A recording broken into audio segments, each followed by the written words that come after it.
Welcome back, Sacred Sovereign Souls. A nice little extended break. I definitely needed to go outside and put my feet on the ground. What about you, Lady Anika? Yes. That was a very intense beginning of the day. It was nice to have that little extended break just to really get tuned back in and to connect to Mama Gaia and to really go over who is going to be receiving these gifts. We really had to go back and forth about it. We've had a lot of people on the replay. So we were like, who is these for? Who are these for? And I think we have something ready. But I think Lady Jasmine was going to take us through another get into the body dance. Mm-hmm. Right? Absolutely. Yes. Let's come back into our bodies. Let's clear our energy fields. If that little break wasn't enough, today we are activating our emotional body with some swiping. Okay, we're swiping. When we're swiping away, we're clearing the energy. We're dusting. We're getting all the stuff that doesn't belong to us off. We're just giving it back to gravity. Don't even have to think twice about it. And then when we do this, we are receiving. We are feeling our own power. Okay. If you feel called to add in some movements that we learned the last 3 days, activating the physical body with some wiggling, activating the sensual body by slowing down, like molasses, wiping, wiggling, activating the mental body. By tapping. You're welcome to invite those in. This is now going into integration, weaving in mind, heart, body energy. Okay, so big deep breath in. Let's tap in. Let's feel our power and let's show each other our power. Exhale. Swipe. Feel free to stay and feel. Especially swipe your legs at your over here. Going to change this here. Oops.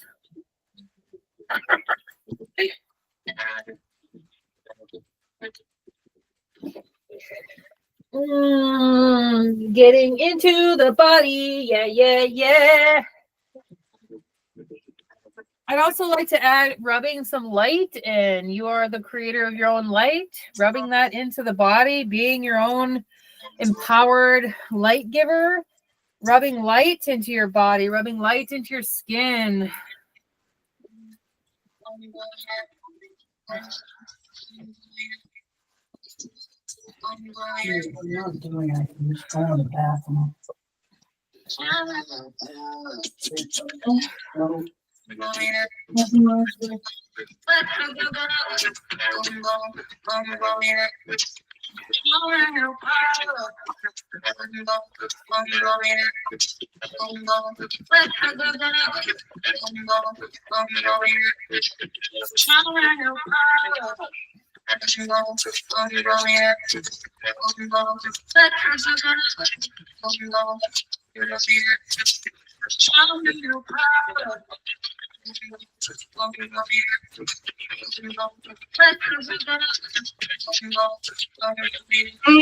Beautiful.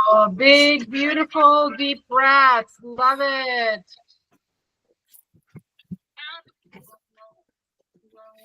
Beautiful, big, deep breaths. It's definitely swiping around the belly. I feel that energy that's been activated right here. Swiping away. And just connecting with your body in a very unusual way. When was the last time it took 3 minutes to just swipe it, swipe? These kind of reminds me of swipe or no swiping, I have to admit. Invite us sensual dance. Cacao ceremony and sensual dance is an embodied practice. And so today we are really feeling into this body of our emotions by swiping and feeling, especially our legs and our feet. That is my foot, very close to my face.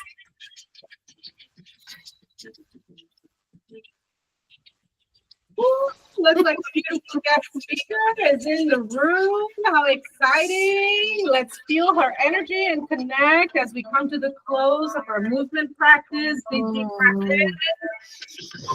And out. Hand on heart. Feel your heart space, the wisdom keeper, the house of strength.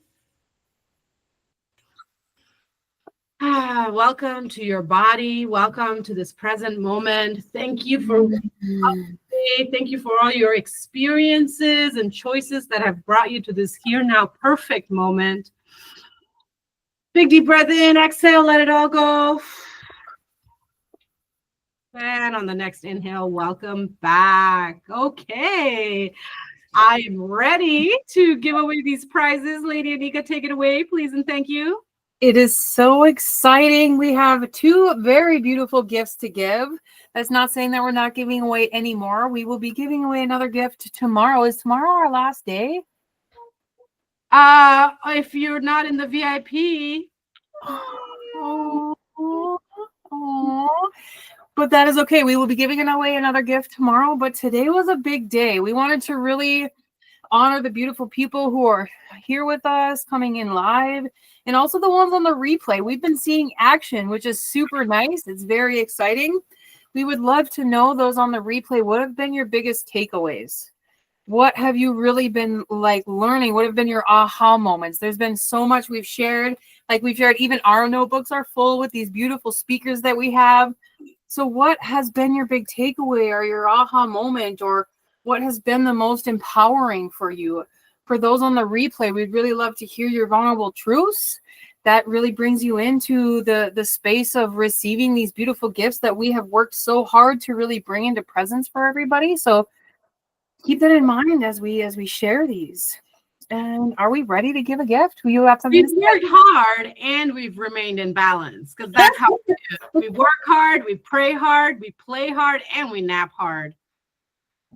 I napped hard yesterday, that's for sure. Yes. All right. We've been building the suspense for a minute. Let's go. Let's drop it down below. I'm like, who's first? Are you going to say first? You get to say first. Okay. I'm so excited for her. I am giving away my course, Quantum Leaping Through Fear. It's a master self-empowerment, self-paced study guide course, and I would love to gift this to Miss Crystal B. Crystal Bay. Oh, Crystal Bay, Yes. Baby. She was our speaker on day 1, walking us through trauma. Super excited for you, Crystal. Woohoo! Yes. She is the rising phoenix. So exciting. And I have one as well. We haven't seen much of her, but she has been active in the group. And I believe I pronounce it Holly Cavan. Welcome. I will be giving you the Shadow Work workbook, walking you through the space of empowerment. It's super exciting. So shout your private message me your email address to make sure I have it, and we will be giving that to you right away. Super exciting. Yes. And we have Jenlynn in the house. Yes. And I totally realized that I forgot to pull the card at the beginning of today. So I'm going to pull it now, but we're going to read it later because I can't wait to hear what Jenlynn has to say. So Jenny Lee has So I reached over. So I literally reached over to my deck and pulled up. And what did I pull up? Myself. Oh, yes, queen. Take it away. Bow out. And I look forward to speaking with you at the end of your juicy talk. Welcome, Jenny, to the Quantum Awakening Summit.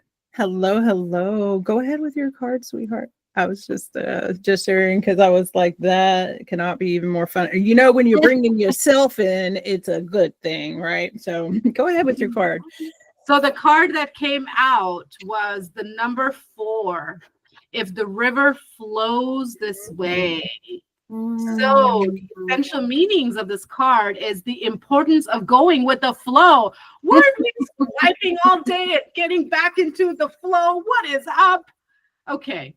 Feeling the sense of being one with the currents of life. I believe Lady Anika used the word currency. Currency. When we called in sacred space today, we were calling in our currency, our wealth, health, and abundance now. in the Behind current that. sea of emotion, energy in motion, because if in motion, well, even death is in motion, just very slow motion. Okay. Trusting that you will never drown as your destiny wants you to go this way. So that is the keywords for the card for today, and we'll read the rest of it at the end. Thank you, Miss Jenny L, for giving space for that. It was truly well timed. Absolutely. I have to give a shout out to a special soul that I see here that I haven't physically seen with my eyeballs in a while, nor have we shared space. And that is Pamela Maynard, which I also know was also speaking, I believe. So hello, honey. How are you? So good to see you and be in the same space. You look so great. Thanks for turning your camera on so I could see you for just 1 second. So excited to be here today. And I'm going to share about my card, right? That I literally pulled up out of this whole big stack over here. Right. And that is myself. It is my Farouk, which some of you may know, some of you may not. I'm introducing him now. And don't be surprised if Farouk follows you around for the next couple of months, maybe always. He likes to come in and tell you and show you, like, right when you are incongruence or out of congruence, right? And if you're out, why? He likes to keep you in that place of empowerment, intuition, truth, resilience, adaptability, being able to have that protection and guardianship over what it is that you are intentionally bringing into your existence, right? And so we're going to talk about some of that today. We're going to talk about how we do that in all realms, in our mind, in our body, through our nervous system, how we do that in our intentions, how we do it through our attention to our intentions, how we breathe and anchor that into our body, into the soil of Mama Gaia, into the belly of our creation, and into Pachamama's bosom to be nurtured and brought into full existence in your life, right? So we're going mystical, mythical, practical. We're going all the coals, all the way around, right? So I brought a little story, and I'm going to do a little share screen possibly.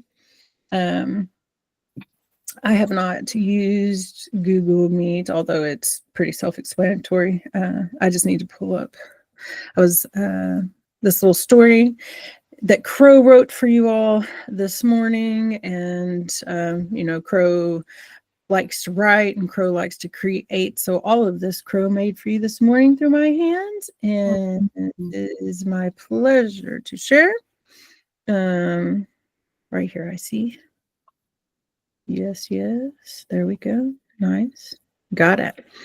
So this is just a little story about unlocking the power of your neurological mind and your nervous system, a guided path through transformation, and with a neurological crow. Long ago, in a realm that bridged the seen and the unseen, there lived a crow unlike any other. This crow is not just a bird, but a keeper of mysteries, a guardian of the invisible threads that connect the body, the mind, and spirit, known as the neurological crow. It carried the wisdom of transformation and the ability to guide others through the labyrinth of their own inner worlds. One day, the crow perched on the shoulder of a weary traveler. The traveler, burdened by life's hardships, had a hunched back and tired eyes that spoke of unseen wounds. And the crow tilted its head, and its black feathers glinted like stars in the moonlight, and asked, "Why do you carry all of this weight, traveler?" And the traveler sighed. "I do not know.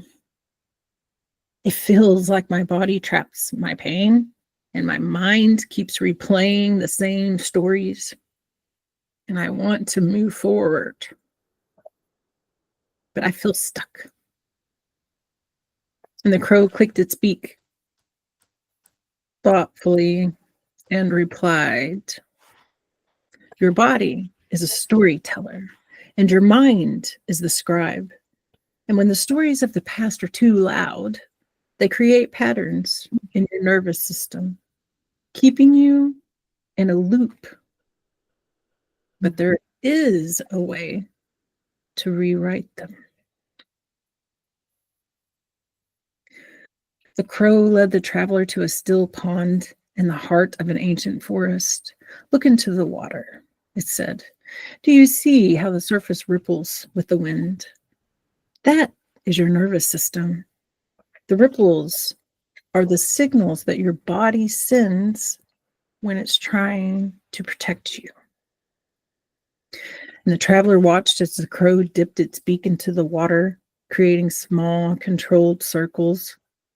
And when we learn to work with those ripples, to calm them with our breath, with intention, and with guidance, we can create stillness.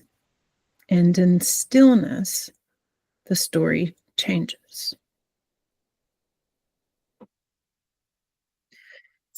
The crow spread its wings, revealing shimmering patterns that looked like neural pathways. Your mind is like a forest carved by your thoughts, and some paths are overgrown with fear and doubt, and others lead to courage, peace, and purpose. And with awareness and guidance, you can choose which path you walk. This is beautiful Farouk in all of his beautiful glory. And the traveler hesitated. "But how will I find my way? How will I know which path to take?" And the crow's eyes sparkled with ancient knowing. "That is where your guide comes in.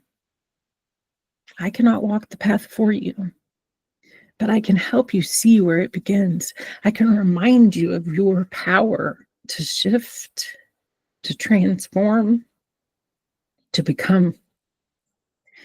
And it perched closer, its voice like a whisper in the wind.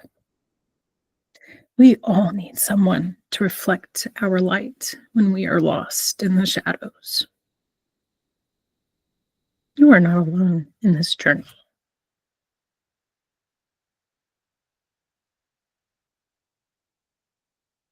And as the traveler breathed deeply, following the crow's gentle rhythm, they felt a shift. The heaviness in their chest began to lighten. The stories in their minds softened, replaced by a quiet curiosity. "I see it now," the traveler said. I see how the patterns in my body and mind have held me back, and I see how I can change them." And the crow nodded. Transformation, it doesn't happen all at once, but every ripple you calm, every story you rewrite brings you closer to your most radiant self. Keep going, and you will learn to fly.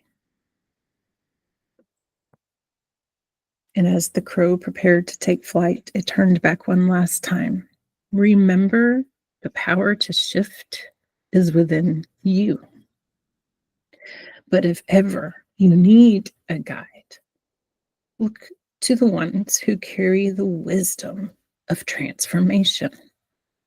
They will help you see the unseen and step into your infinite potential. And with that, the neurological crow disappeared into the night, leaving the traveler lighter, freer, and ready to embrace their journey with open wings.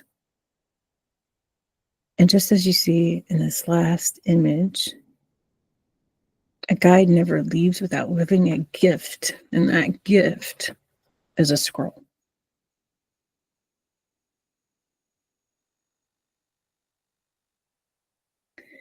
That scroll is in you right now. It is a scroll of remembrance. It is a scroll of the past, of the now, and of the future, of which there is no separation. It's the scribe of existence itself, when it began, how it breathes, what it smells like, what it looks like, what it feels like, what it tastes like, all in of itself within you. The scroll of remembrance that you are the universe.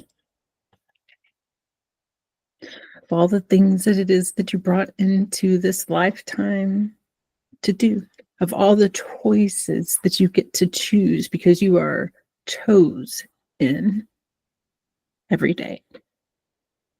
Every time that you say yes, right? Chose, and that's where the power lies in. That's where your power lies in. So if you're on the old narrative of being chosen, I'll offer you in this moment right now to choose to step into chose in. You're here by choice. Okay. And sometimes so much of that scroll has ink that was left wet on it. And when it was wet, things built up and stacked up on that wet ink, right? And it's not necessarily wet anymore. But you see, there is a flow inside of your body, inside of your electromagnetic body, your neurological body, your brain, your heart, your gut, right? We know that. And it blocks the flow. Blocks the flow. We have little blocks, big blocks. To stop the flow of what's coming in, what's coming out, what's coming up, what's coming down, right? As above, so below is your neurological mind. As above, so below. When we are cut off here, right? If we're cut off here and all we are is a head, because this is blocked off, right? Because we had an injury, we had something that cut off our ability to speak, and we just become a head right here, right? That's where most of us are, is in this place of our psychological mind. And so things can't flow past that. They just bounce back and forth right here. Bam, bam, bam. And or they try to travel up from the earth through our power centers, through our kundalini, right? And that's coiled tight like a viper, meant to be able to come open and close and dance and move. And it's coiled, stuck down there, right? It's not able to do that sometimes. And this all has to do with your physical electromagnetic body and your central nervous system within the energy systems of your body. When we feel that resistance, when we feel that thing is stuck, when we keep trying to make a change that we just can't make, right? Don't get caught in the beliefs and the lies that have come along in your life, because it's not you. There's really actually nothing until you're aware of that, until you can accept that you can do. That's why you stay stuck in that place. But if you realize that and you accept that, what can we do, right? There's two C's that are very, very important: curiosity and compassion. Those two things will take you anywhere in this world that you want to go. They'll take you throughout the entire universe of yourself and of existence within yourself and others. Compassion is so important. Why?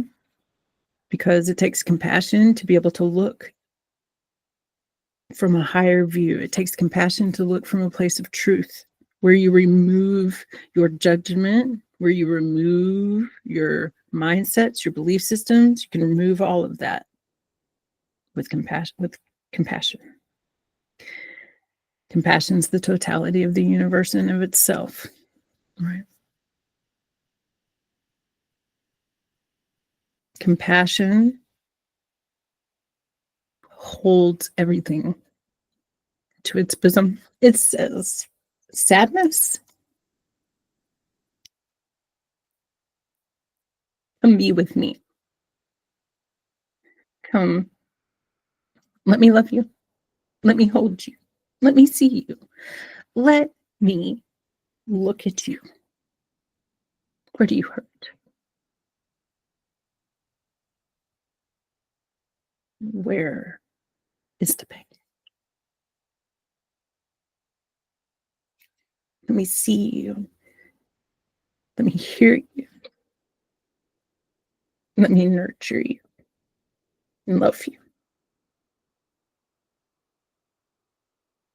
And it says that same thing, whether it's joy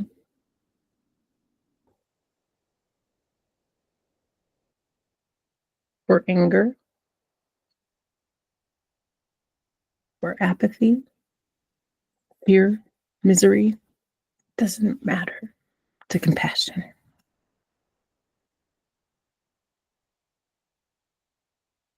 And that curiosity allows you to see what is the pain, right? What it is inside our own bodies, from our own brain into our own body. When we allow ourselves to get curious and say that to ourselves, figuratively in front of a mirror, in our questions when we're journaling, right? It releases the love hormone within our body. That's right. Compassion literally lives inside of you. It literally lives inside of you and travels through your whole body. This body, 3D body, in the form of oxytocin, wraps around and travels through all of those things and all of those places, all of those bumps in the night.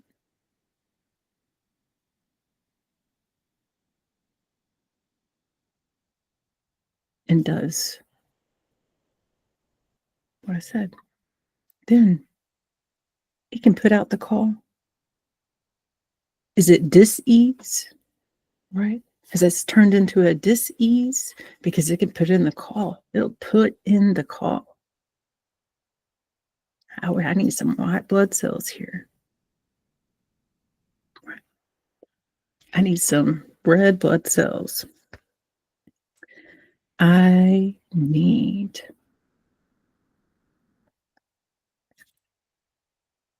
this body to understand itself, right? And we do that through our breath. We understand a lot, right, about our central nervous system. We know we have a brain. We know we have these wonderful roots, these vessels that go down from our brain into the back, right? And goes all the way down. We know that. We know a lot about that. We even hear a lot about vaso, right? We know that we can use vagal toning. We know that we have this other place, right? Vagal nerve. And we know that that communicates from our body to our brain. But I want you to know, I want you to understand some things.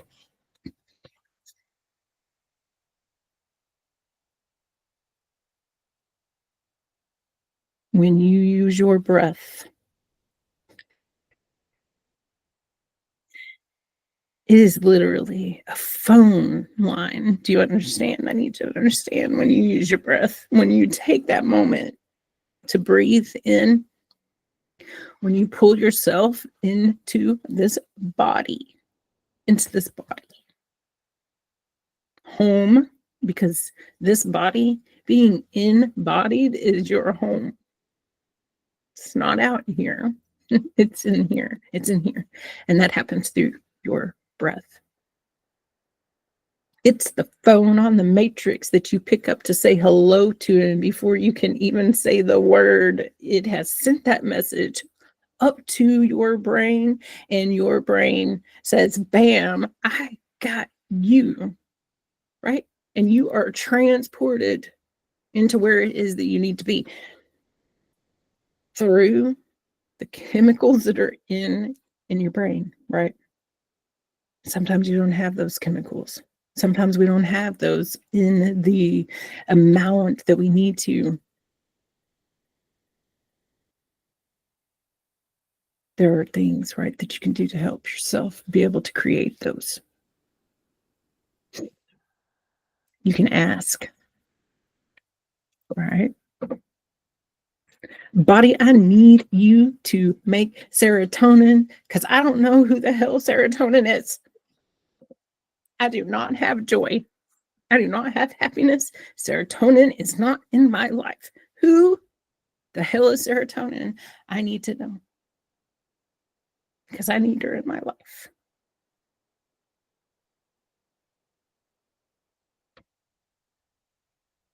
You're the creator of whatever it is that you need. You're the creator. Ask. Create as you speak. Create as you breathe. Create as you walk and talk. Create as you be. Right?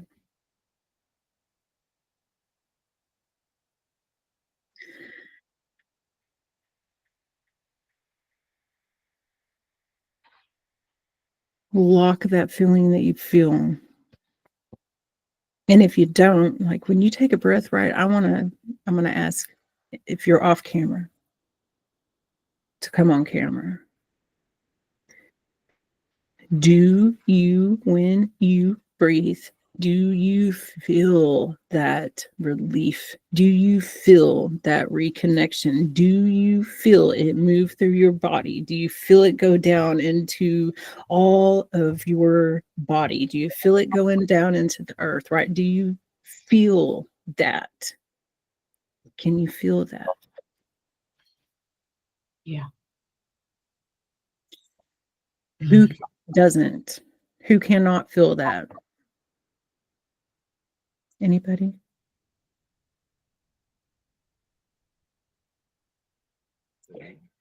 So we know what that feels like, right?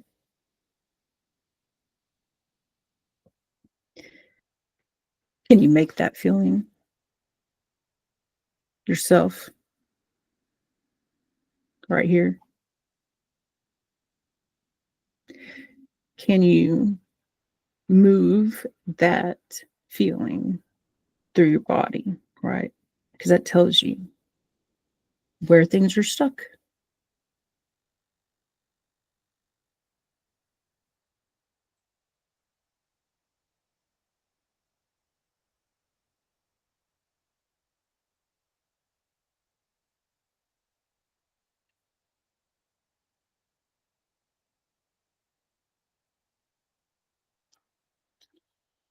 Your body is very wise.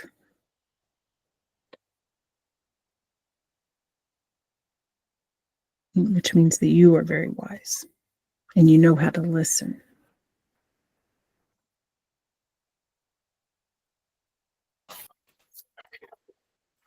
You are creating as you speak, and you are experiencing what you create, right? So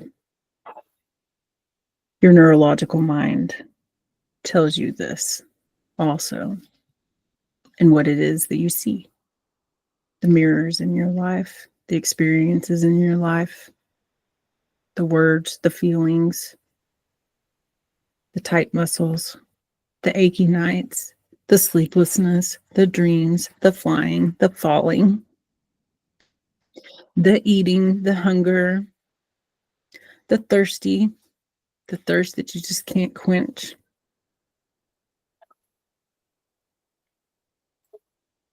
All of this is in your mind, in your neurological mind. And you really do know all of the things. An apple a day keeps the doctor away. You want to know why? Because an apple releases very specific things from your neurological body into the rest of your body.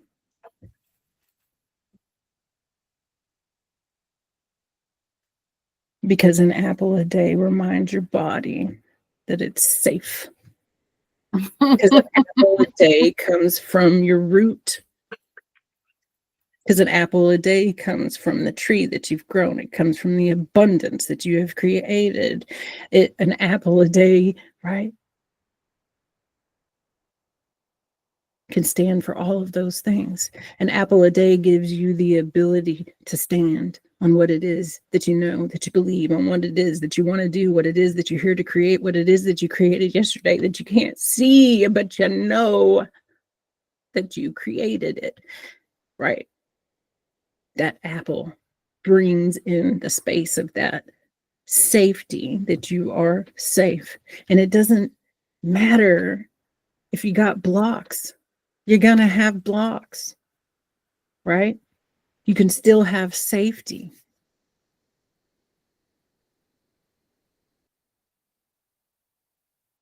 Neurologically, this is about what's happening in this 3D realm.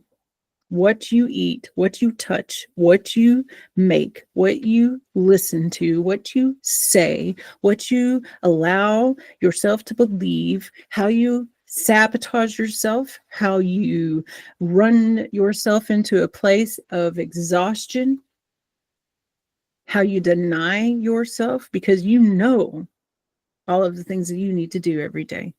You do. We've been told since we were children things like eating an apple a day.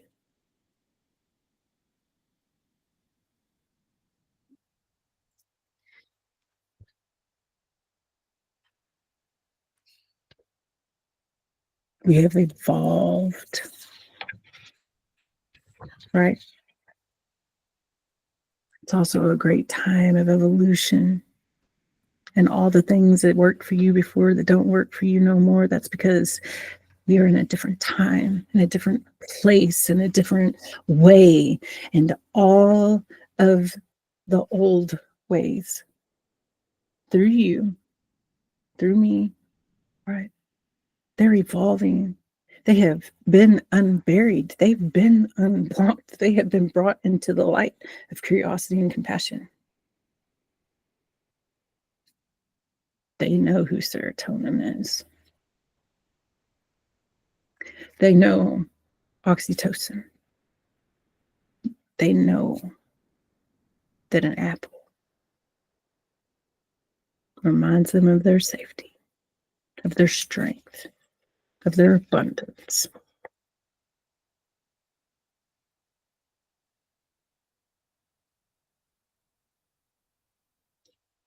Transformation, right? Within ourselves through integration.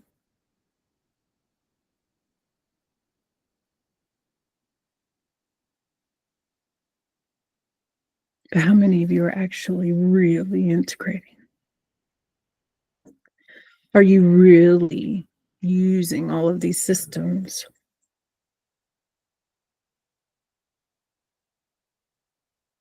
Are you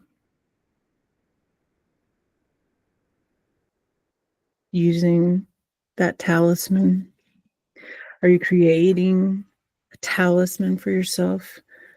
Are you embodying that inside of your body and then letting it flow in and out? Are you holding on to it? Are you stifling it? Are you killing it? Right? Because you went without it for so long. That's understandable.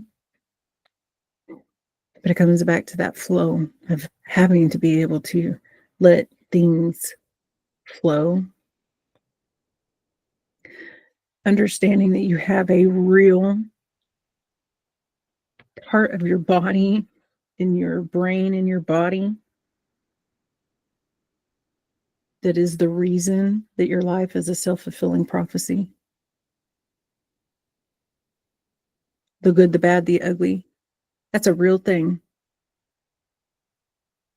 in every sense of the way. It's called a reticular activation system. It's called confirmation bias. So we know about that, right? It's part of the reason that we hold on to mindsets and belief systems, because we believe it and we see it. And we have all of the evidence, right? Have all of the evidence that says all of this, right? I have it all. All of it right here. But I can also rewrite the story. Not just rewrite it psychologically and emotionally, but create as I speak, create as I live, create in a real way by understanding that this part of our body exists, which, by the way, is your third eye, your real third eye. Okay. It's back here. This is your prefrontal cortex when it's coming to life. When you feel this buzzing and coming to life, it's part of the signal, right?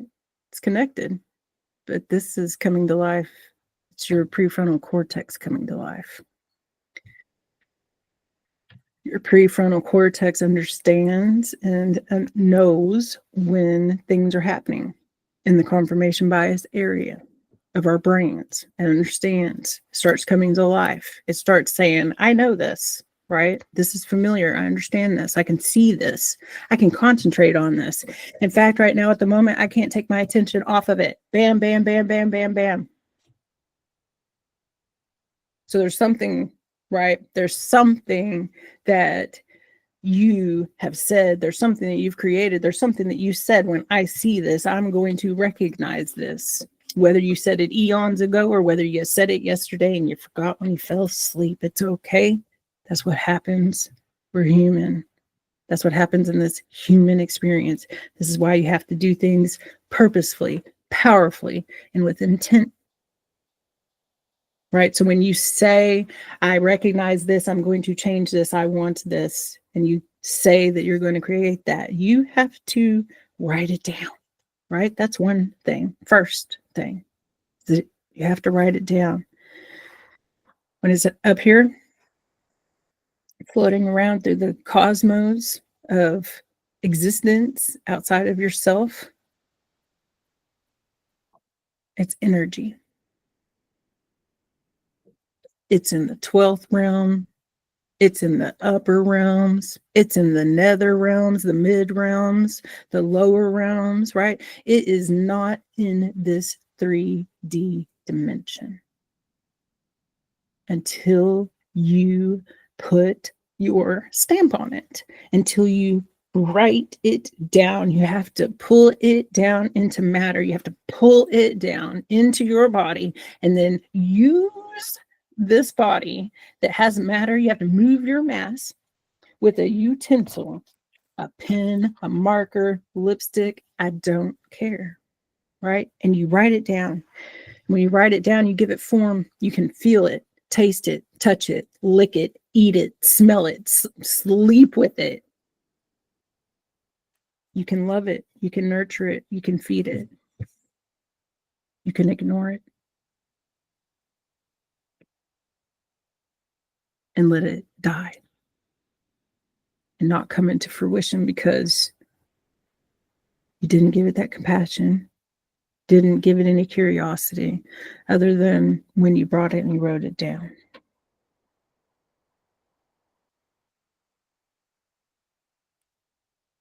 So how can you change that? How can we change that, right? We can assign something to it. I can understand that for real, yo, when I bring in red, you see me in red, you know I am fully empowered. I am in my power of knowing that I am safe, being confident, knowing that I speak, stand, walk, talk, do all of the things, am the thing.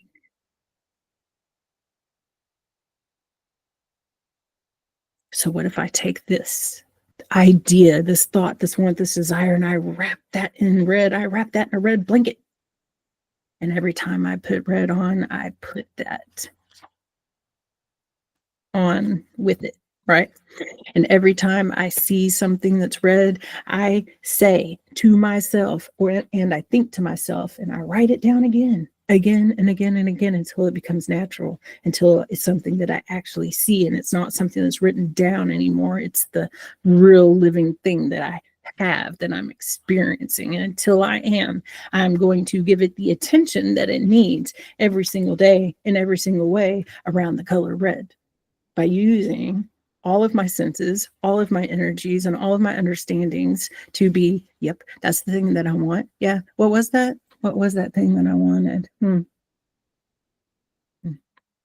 know, was it financial autonomy?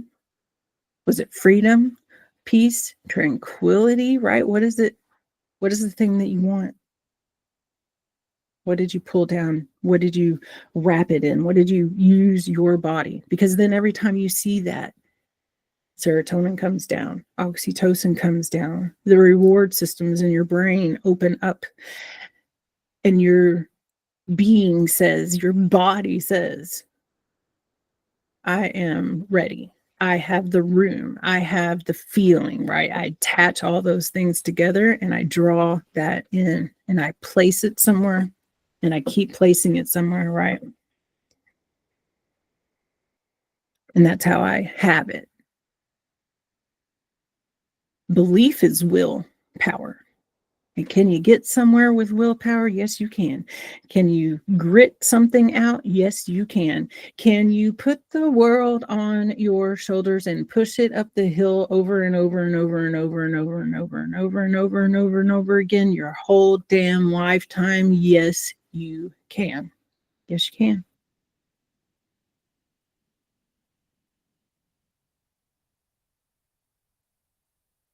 But what if you could believe, change that belief? What if you didn't have to do it that way? Right? What if you changed your belief that things have to be hard, that things are difficult, or that you're not worthy, or that you're not valuable, right? What if you could change all of those beliefs? What if we could believe instead that it gets to be easy? What if we could believe instead that it's through repetition that we learn and that we choose to learn through repetition? What if we choose to learn through what it is that we ingest through remembrance, what it is that we give through remembrance, right? What if we intentionally decide that that's what it is that we want to do and put everything that we actually have towards that happening? There is no more powerful system than your electromagnetic system.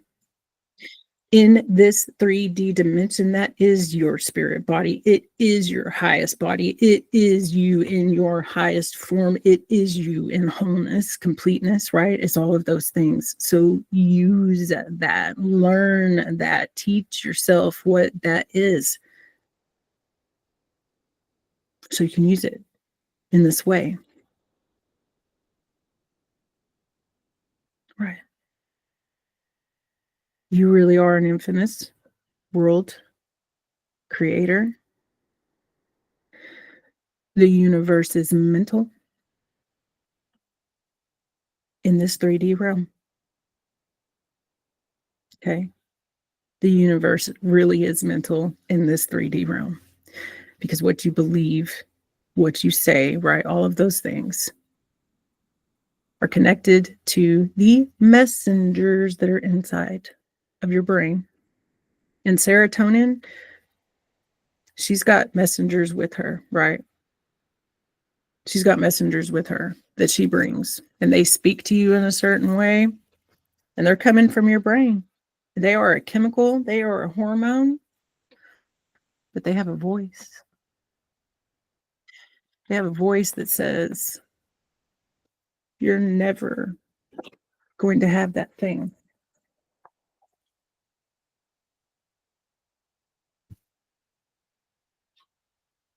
That's a chemical in your body. It's saying that to you.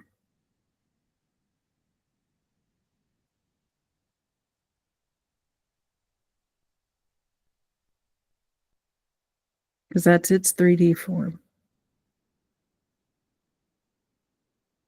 Right?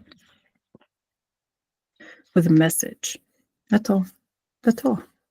Just a message. I'm going to pull up something really quick that I do want to share. I'm just going to read. I'm not doing a screen share, but I want to end with this, and then if you have any questions, we'll hit into those.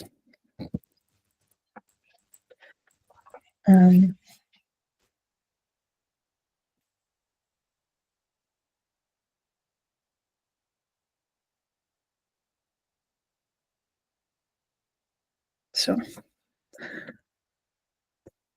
Abracadabra, I will create as I speak. This phrase echoed in my mind during my own journey of rediscovery. I was able to bring words, thoughts, and actions into a congruence that resonated at the same frequency to bring about the life that I envision. In accordance with the law of reciprocity, it became more clear than ever that we don't attract what we desire, but what we are energetically aligned with. We draw into our experience what we need. And only by elevating our vibration can we manifest the clients, opportunities, and abundance that we seek.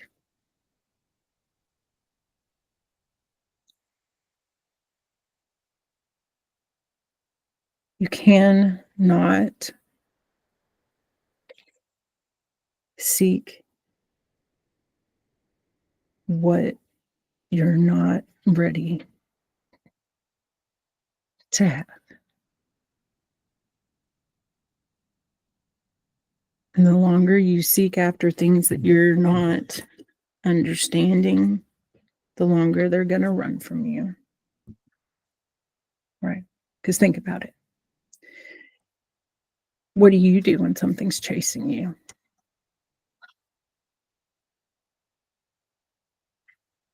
You run, you fight, you freeze, or you fawn, right? So if there's no separation, what does everything else in this universe that you go after in that manner also do?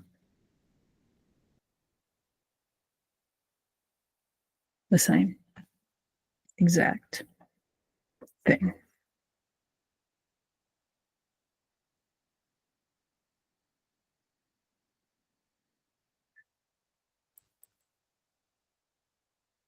Attraction, attracting, being magnetic, means understanding your brain, your body, your energetic body. No separation. Means being courageous to actually step into the shit that it is that you say every day that it is that you believe.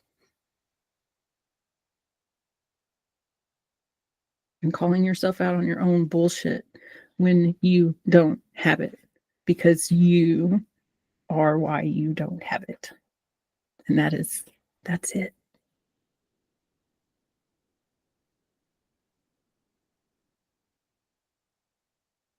So be honest with yourself. Is with that curiosity and with that compassion, why you don't have it, and why it is that you really don't want it, and why it is that you're trying to actually obtain it. Like all of those things get to come into this place of acceptance and understanding where you can move forward. When you move it here, you move it here. Right?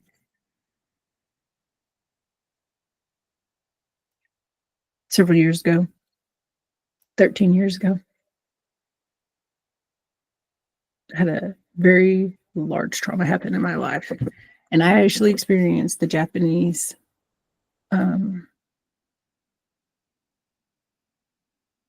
experience of my heart squeezing itself up out the top of itself, right? From emotional, psychological trauma, right?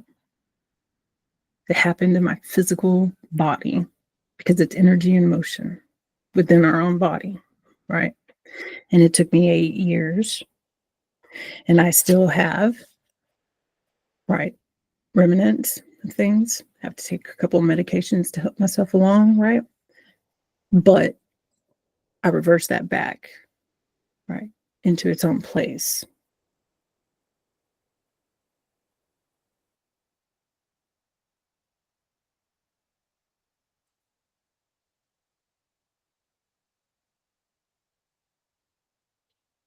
To all the stuff I've talked about today, right? Using that reticular activation system, understanding that if I have something that's happened to me that's removed my sense of safety, I have to restore it, and I have to restore that in every single way that I can.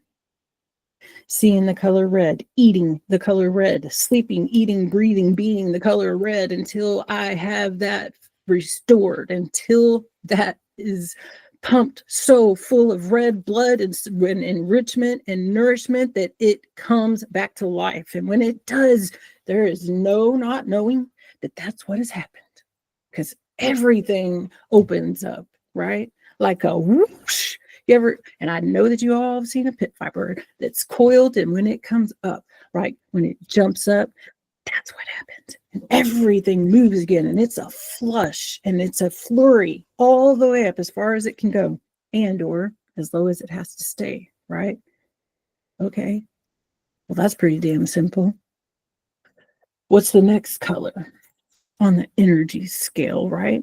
We don't have to make it be so complicated. We can know and we can understand all of these things to the depths of the universe. And that's so amazing. God, I love wisdom. I love knowledge and bringing it into my body and turning it into wisdom. But it gets to be simple. I got red, orange, yellow, green, blue, right? I can feel it in my body. And the gist of it, that's all I need to know. If I'm feeling it right here and it's heavy and it hurts, well, I'm going to surround my damn self with as much fucking green as possible. Eat it, wear it, breathe it, be it, see it, give it, receive it, right? I'm going to tell myself that I love myself. I'm going to tell other people that I love them. And become that self-fulfilling prophecy until I'm living it, right?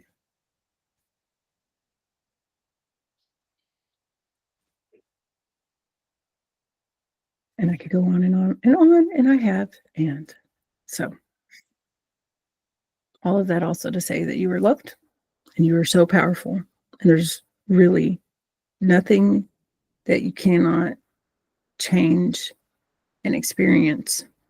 But also be open to know that you're not going to get it the way that you want necessarily. I am not telling you that if you can't walk, that you're going to be able to. That's not what I'm telling you. What I'm telling you is that you can still live life and experience it as if you were able to.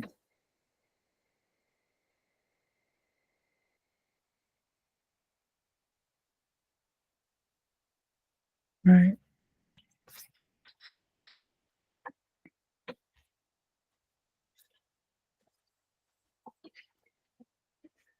Because though you be limitless, there are still limits in this 3D realm, and there are rules and there are laws, and you do have to abide by them.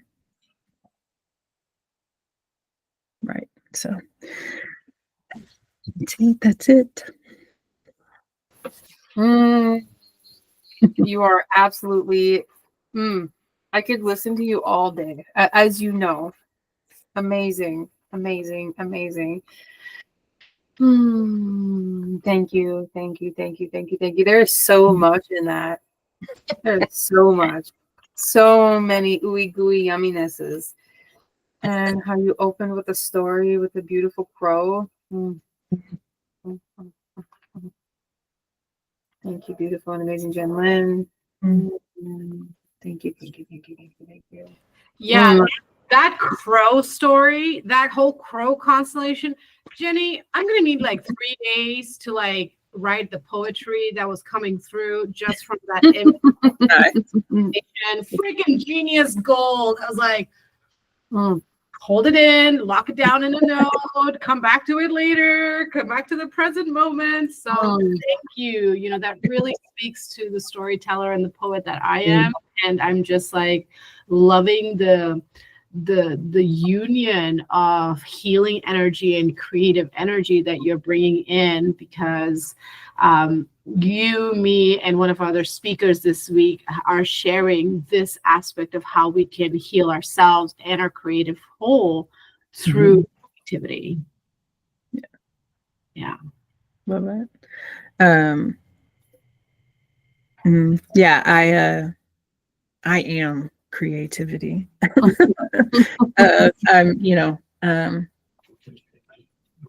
It's what I do. And I didn't really talk about that very much, a while ago, but and most everybody else knows, and sees and experiences it. But I recreate my identity every single day, sometimes many times a day. Sharon saw me do it 5 times the other day in 1 hour, in less than 60 seconds each time, right? And not just physically, right? But that's the other thing about that's really special about just using that power of belief, is that that you are infinite and there is no separation, and you can pull in and be and utilize. And we were talking about that earlier also too in my summit, about using those energies to encapsulate, to become and do what it is that you're setting off to do at that moment, because we're all part of one big body. I have access to everything. I'm the universe because I have access to it, but it's Crow that has the ability to fly, right? It's Snake that has the ability to transmute. It's Garlic that's going to chase off the vampire. And by vampires, I mean mosquitoes, those little bastards. But, so I think, Sharon, did you raise your hand? Yeah. I just wanted to say that I've always been creative. But I remember feeling when I was younger, well, that's not true. When I was younger, I would color, I would paint, but I don't mean this now, but I'm just going back. So part of my disability, I have visual perception difficulties, and there was no such thing as coloring inside a line. And it was really due to my visual perception. And I know I can't go back, but I do sometimes wish that I knew what I didn't know then, because I would have let myself freely color outside the lines, and well, I can do it now. I do it now. I let myself be what I am. So you can go back and be that 3-year-old, that 4-year-old, that 5-year-old. I get that. No, what I meant was I've done the inner child work, and I'll continue to do it. You know that because we've done some. But I can go back and color that way now, and I do. I guess what I'm saying is that I'm grateful now that meeting you and meeting other people like Soraya and Whitney, you've taught me ways to tap into my creativity that were squashed in me when I was younger based on what people were saying, adults were saying. And so I do now allow myself the freedom to color and do all the things that I did then, but I do it now without judgment. And I do it now to free my spirit, if that makes sense. I can't really put it into words, but anyway, that's what I wanted to I have share. a question for you. I have a question for you, Sharon. Because you are a mirror, a very specific player mirror, being neurodiverse, it's part of your mirroredness. Is living in, relishing in, and taking on the energy that you surround yourself with, which is a beautiful thing. But what happens when if I disappear, if Soraya disappears, what happens? I'm taking it in myself now, but I'm saying that, how do I say this? Okay. So you know how we say that we are the 5 people that we surround ourselves with. Right. What I'm saying is I now on my own. Okay. So that I am hibernating and I am pigeonholed, and part of that is me elevating my creativity. You're not there. I mean, you're there sometimes, but I can do it now on my own. And that was the point of what I was saying to you, is that, well, that's the point of what I was trying to bring out for other people that are watching either now or on the replay, is you can redesign yourself at any one particular point. Each day is a new beginning, but I believe that each second of every day is a new beginning. So I'm where I'm at now with my self-development journey is really tapping into who I really am and who I've always been. And I can say that I've done that, but I haven't done it at the level that I'm doing it now. And that's what I was trying to say. And maybe in using the example of coloring and creativity, that's part of what I'm trying to do. You said what you needed to say. Now I asked you a question to answer it again, to say something else that somebody else needs to say. So please be easy and gentle on yourself, that you're saying, you are communicating what you're saying. But I also knew I needed to ask you that question for you to answer. If you go away tomorrow, if Soraya goes away tomorrow, my creativity is still going to be there. Tell somebody else, not me. Don't tell me or Soraya. Tell somebody that's on the replay. Do you understand what I'm saying? Somebody that's going to watch this later needs to hear from you and say it your way. What I'm saying is you're saying it correctly. And if you feel like you've said it, then we're good. But I just know that somebody is going to hear what you're saying and the words that you're using, and it's going to sink something in for them. Okay. So the way I would say it is this. Okay. People come into our lives to show us something Like, you are a mirror for me. I'm a mirror for you. And Soraya and anybody else, we mirror what we need, what that person needs to see. So now that you've been the mirror for me, I can now see those things in myself when I look at myself in the mirror. And so what I want people out there to know is tap in to the people, tap into yourself first. But sometimes that is hard to do because of the narratives we've been telling ourselves or we've been told by other people.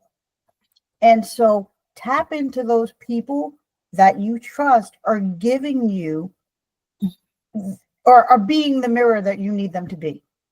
Not the judgmental mirror, but the mirror of you. Then once that has happened for you, we go back to what you were saying earlier, Jenlynn, about I forget the wording you used, but finding the evidence, looking for the evidence. So like now, when I look at evidence about myself, I don't look for the evidence that's where people say, "Oh, Sharon, you're too passionate, you're too this, you're on the negative, or on what would be considered the negative." I look for the evidence where I find that goddamn red car that I've been focused on. So an example I can use is you taught me about colors and the power of colors. So like for you, you said this year's red for you. If you see me show up in yellow, and I know you have since you told me this, but if you see me show up in yellow or green, you know that I'm showing up full on, authentically, and ready to rock. So that's what I want the people who are watching this to know, is that you can start to believe what you know to be true about yourself, whether other people believe it or not. And the way you do that is you look for the evidence, like stuff I talked about yesterday, where you reframe what you're saying to yourself, and you take the things you're saying to yourself and you make a new narrative, you make a new statement, or something like that. So it works with colors, it works with words.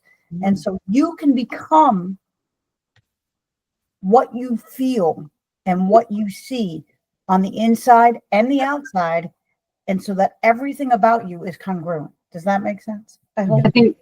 I think we talked about that yesterday as well with the confirmation journal. Really, and the negative bias is how easily we can get caught up in them cycles. So thank you very much for sharing that.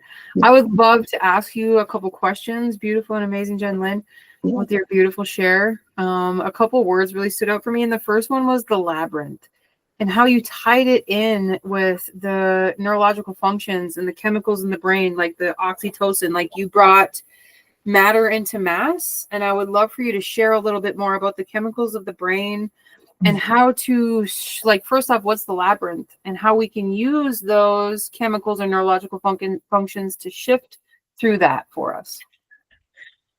Yeah. Okay, this is gonna be funny, but give me 1 second. Okay. You guys are gonna laugh.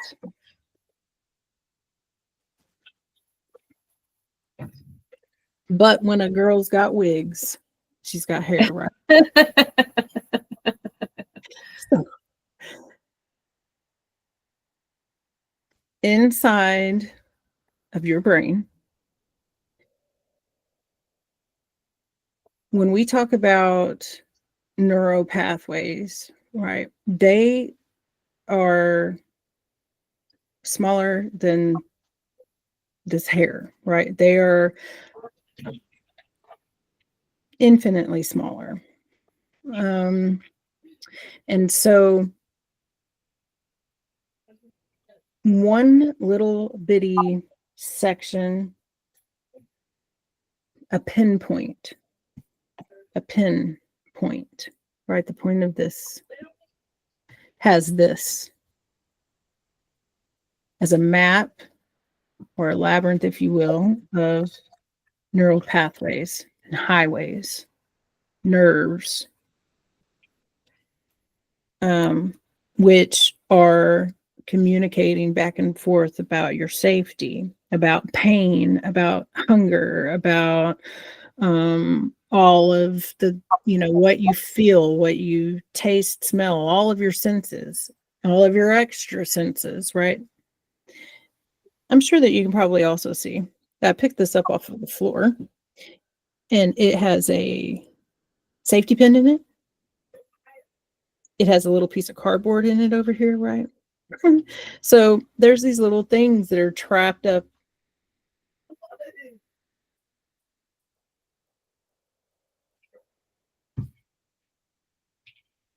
When we experience a trauma,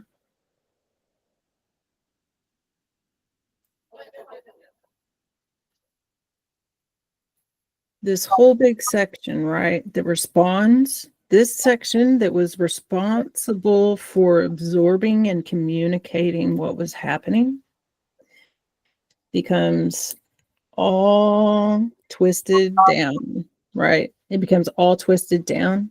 Some of it dies.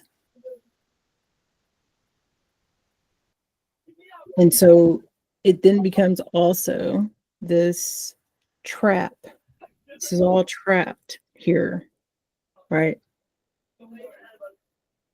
But there's still this here on this side, and there's still here on this side that's still trying to travel through. It still needs to travel through to be able to keep different highways and pathways, beliefs, memories, the different parts of your brain alive, right? And or able to still communicate those messages. So this trauma has now become this, which is affecting every single thing in your life, right? If you have the ability, which you do, if you unravel one thing, one single second, this is 1 second of your life. And ultimately, if you unravel this second with curiosity and compassion, if you even just look at it on the outside, through your spiritual work, through your shadow work, through trying to understand it at all, and then if you are able to do that, if you are able to go into this and walk and navigate through this,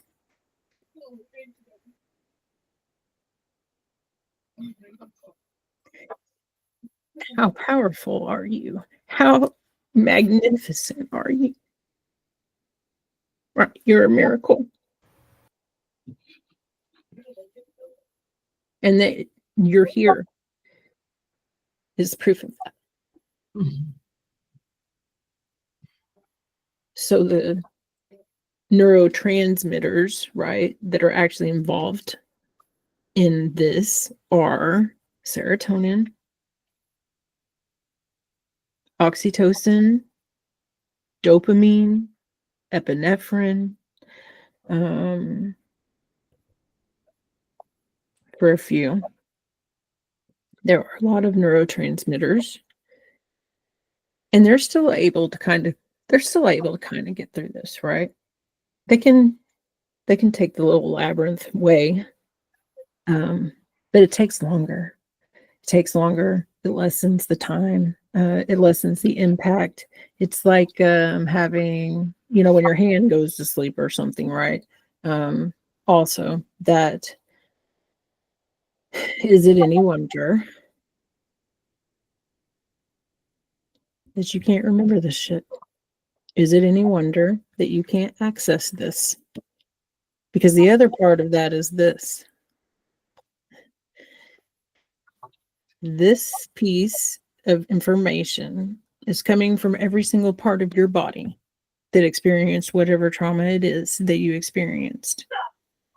The emotional, belief systems, the pain, the fear, all of the messages, all of the messengers, right? And so then not only does this all happen here, but do you see how there's also, like all these other little new pathways on the other side of this that have had to form around this to still try to be able to communicate, right? And carry that to the rest of the body. That is a symbolism of why another reason you cannot access those memories, because the memory didn't just stay even in that part of the brain.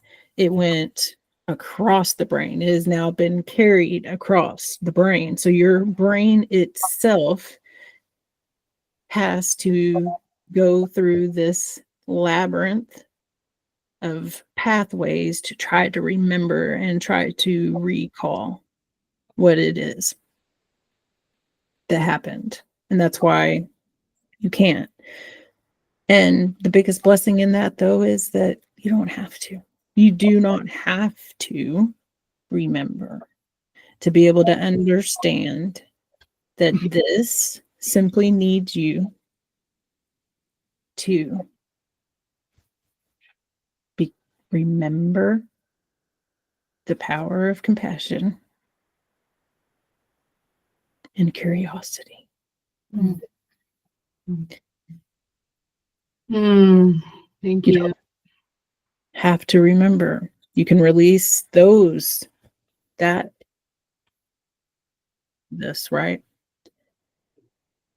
I love that. Thank you so much. Mm-hmm. So beautiful. I know you've done so much study when it comes to the neurological brain and neurospiciness and neurodivergence. Neurolicious. That's my particular. I love neurolicious. I would love to hear a tool or two that you use or have shared in your own practice to rewire those sticky parts in the brain, or powerful tools that help rework that sticky, icky energy. Yeah. It really is. First of all, you got to use your breath. You have to pull back into this mass, right?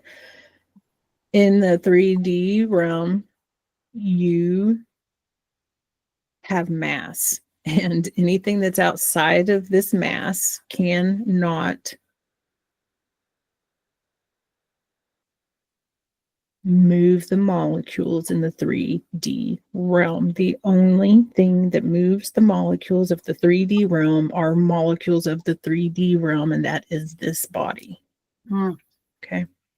So breathing, for one, to really understand that when we use our breath, it is a phone line from our body to our brain that says, hey, up there, I get you, and I know that you are confused, right? I know that you think that we're not safe, but I am reminding you, baby, that we are, right? Because you cannot take you can. If you have mastered your body and your breath, you can use it even if you're running or fighting for your life. But for the most part, you cannot. So when you are able to do that, it lets your brain know that, okay, actually, we're okay. And then if I use, right, touching something in this 3D matter, if I see something, if I taste, if I use all of my senses along with that, it helps really anchor that down. And my brain will then ignite whatever subsidiary functions it has created to restore that calm, right? Stop an anxiety attack. Stop yourself from hyperventilating. Stop yourself from sweating, feeling your heartbeat like it's going to beat out of your chest, your body moving, spazzing, muscles spasming, right? Like when you have tremors, muscle spasms, no matter where it is, stuttering, any of those things, stop what you're doing. Use your breath, because it really will restore that balance. The other thing is, seriously, the secret to really manifesting. See, alchemization and transmutation and alchemization have to do with that curiosity and compassion, right? That transmutes, that alchemizes.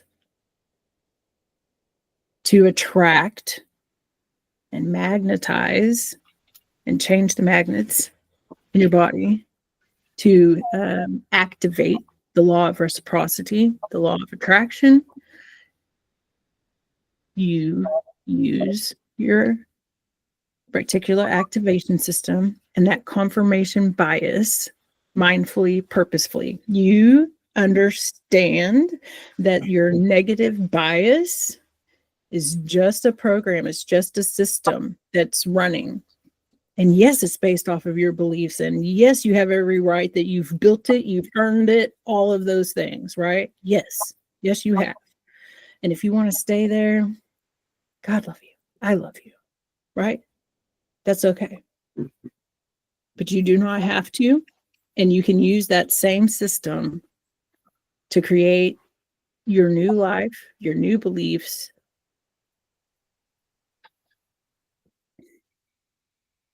through writing the things down, right? Writing the things down, reminding yourself, right? Like, so for myself in my business, and I can't get to them right now because they're holding up my computer, but I have this book, is my whole entire plan, right? But I can pull it up on my computer. My core values, my mission, my vision, who is my perfect person, who am I helping, how do I speak to them, what is the language that I use. I use all of that every single day, all day long. I do not write a post for my business without first reading and tapping into my core values. What are the values that I have chosen to lay forth for my business to live by and to be?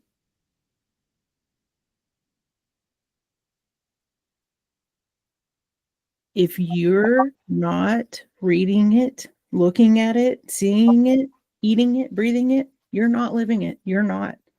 As much as you want to believe that it's my core values, of course I'm coming from my core values every day, all day long. I'm sorry to tell you that you are not. You're not.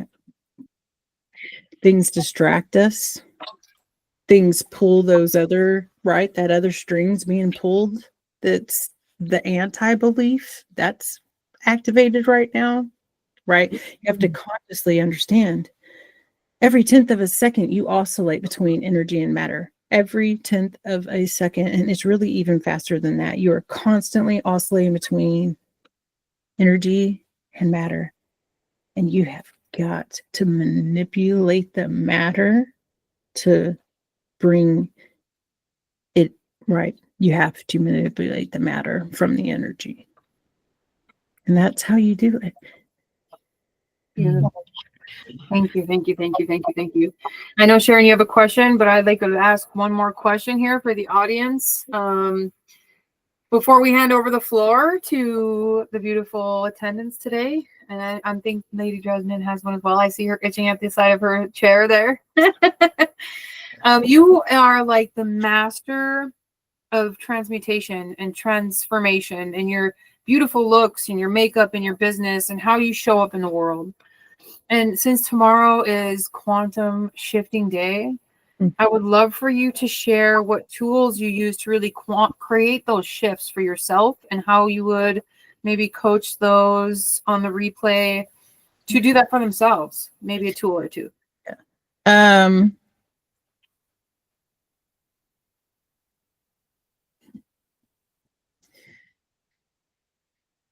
You have to lay those judgments down.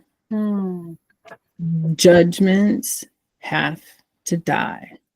And it is not through an ego death, because your ego is an alarm system that is here to save your life. And try as you may, you can't kill that anyway. So that's part of that judgment, is thinking that you can and then holding it against yourself when it comes in and does what it's supposed to do, which is go off, right? You cannot. There's some key things you have to really get over. You have to get over that you can stop your mind from doing what it was designed to do, which is, first of all, send chemicals and neurotransmitters and set them off and send those messages to make you freeze, flight, fight, or fawn to keep you alive. Because that is number one. Your mission does not happen, and not a damn thing happens through you in this 3D realm if you're dead. You have to have that system. So stop trying to kill it. Okay. Your brain is also physically going to think, analyze, judge, and weigh things. That's what it does. That's how it decides if you are indeed safe or not. And or all of the things, who you are, who you're not, all of the things, right? That's constantly going to be happening. You have got to remove your judgment of what that means about you, what that says about you and or other people, right? It's the judgment that has to die. And really, it doesn't die. It is given safe space to be what it is that it is, which is a record that's just playing. But when you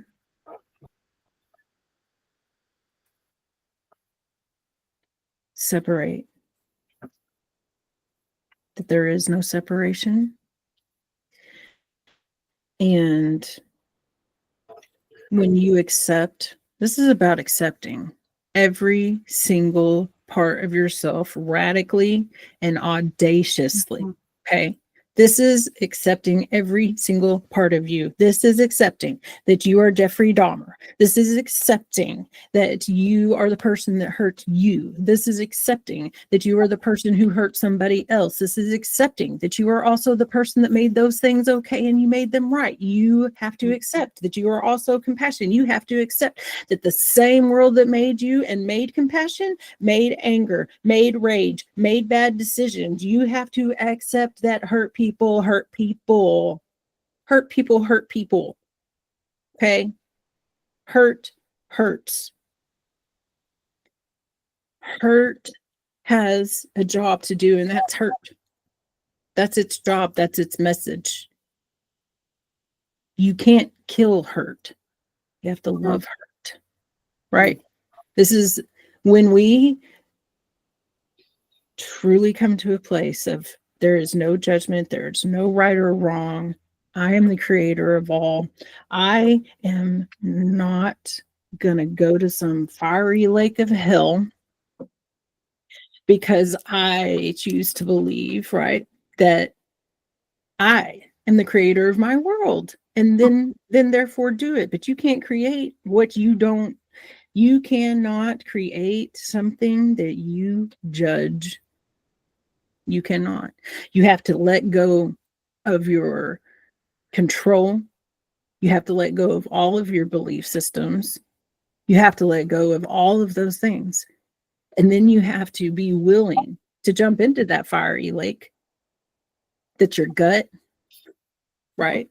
You have to be willing to jump into that place, into the place of 10,000 things, into the womb of all creation, which everything comes forth from. And you have to be willing to stick your hand, your mind, your body, your thoughts, your everything into that place of nothingness, of pitch black darkness, and reach out to grab things and trust that whatever it is going to be okay, and bring that shit out. Right. You have to have the faith that knows that you get to do that. You get to become that. And whatever it is that you become has a place in this existence, has a job, has a purpose, has a responsibility, has a place to serve, and has a place to be loved and accepted. Period. And the more you do that, so some strategies for that are face a fear every single day. Right? Your body has a system that needs to react to fear. It needs to experience fear, and it needs to freeze, fight, right? Fawn. It needs to experience that. So if you mindfully every single day set 5 minutes aside for it to experience that, listen to me. I don't think you're listening to me. I really don't. Your body, your brain will do how it's been trained to do. As a paramedic firefighter, right? I learned to train my brain and my body to not fight, to not flee, to not freeze, and to not fawn, but to go into the dangerous place to save somebody, right? Had to hijack your system. This is how police officers, firefighters, soldiers, right? All learn how and master how to hijack this system. And I'm telling you, every single day, when you meditate, what you're really doing is giving your mind the place and time to do what it is that it does. Think, judge, analyze, and weigh, right? You're just sitting there and allowing those thoughts to rotate and roll and do that. And when you do that, they don't sabotage you as often, right? Because you're giving them what they need. And fear is the same way. Intentionally expose yourself to something every single day that scares you. How are you going to know if it's really at the depth that you need it to? You're going to sweat. Your heart is going to race. You are going to feel panicked. You are going to feel as if you are in one of those places, spaces, and time that scared you, right? Bring that.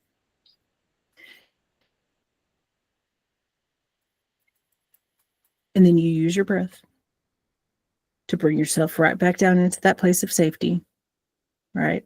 Use your breath, use your affirmations, use whatever it is that you need to. Thank you, Jennielle. Beautiful practices that you have shared. So many takeaways.